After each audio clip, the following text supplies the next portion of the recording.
insolite que ces prêtres coiffés d'un casque de chantier. Une mesure de sécurité obligatoire pour une trentaine de personnes autorisées à pénétrer dans la cathédrale. Hommes d'église, techniciens, venus célébrer cette toute première messe depuis l'incendie, en ce 15 juin, jour particulier pour les fidèles de Notre-Dame de Paris. Chaque année, on fête le jour où l'édifice a été consacré, dédié à la prière chrétienne. Et pour nous, c'est très important, c'est un peu comme l'anniversaire d'une personne, c'est une fête chaque année. C'est très beau de pouvoir célébrer déjà cette année, malgré les travaux, cette messe dans la cathédrale elle-même. 18h, la messe débute avec quelques mots de l'archevêque de Paris. La paix soit avec vous. La cathédrale est toujours vivante puisqu'on y célèbre encore l'Eucharistie.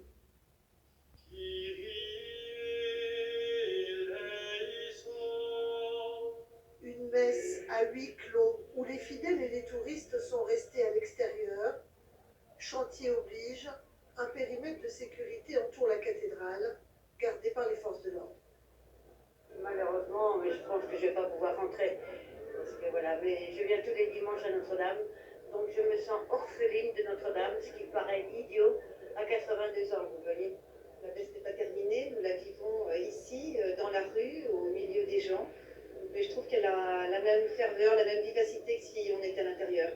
C'est très chaleureux, c'est très bon, c'est très profond. Même à l'extérieur, la ferveur et l'émotion étaient bien là.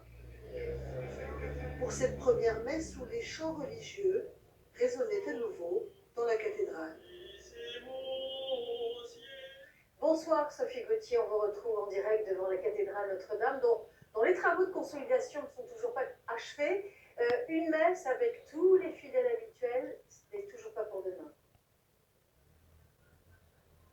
Non, car pour l'instant, Notre-Dame, c'est encore un vaste chantier rempli de gravats et avec une forte présence de plomb. Depuis l'incendie, entre 60 et 150 ouvriers sont mobilisés pour évacuer les débris et stabiliser la structure. D'ailleurs, les travaux, vous le disiez, de consolidation et de sécurisation vont encore prendre plusieurs semaines. Il faudra ensuite des expertises particulièrement longues et complexes avant que les travaux puissent commencer. Le parvis de Notre-Dame, quant à lui, pourrait être rouvert au public d'ici les prochains jours, dès que la préfecture de police aura donné à son accord un lieu de prière